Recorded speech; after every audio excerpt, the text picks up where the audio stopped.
اور کوئی کہتا ہے نا کہ حضور تو ہمارے جیسے تھے، اور خدا کا کوئی کہتا ہے نا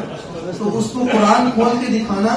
جس میں لکھا ہوا ہے اِنَّا أَعْطَيْنَاكَ الْكَوْثَرَ، محبوب ہم نے آپ کو خیر کثیر کا مالک بنا دیا، ساری کی ساری خیر اور بھلائی آپ کی جھولی میں ڈال دی۔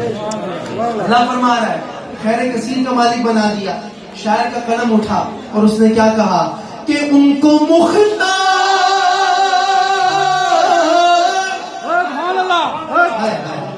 اس سے بڑا شعر نہیں میرے پاس، اس سے بڑا شعر نہیں ہے کہ ان کو مختار بنایا ہے میرے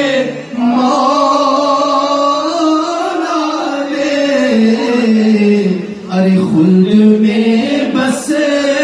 وہی جا سکتا ہے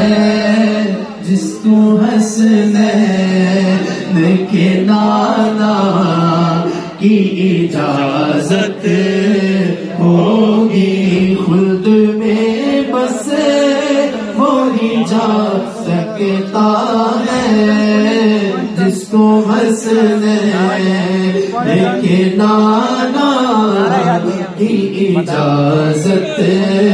ہوگی۔ اور ہمارے لیے خلد کیا ہے؟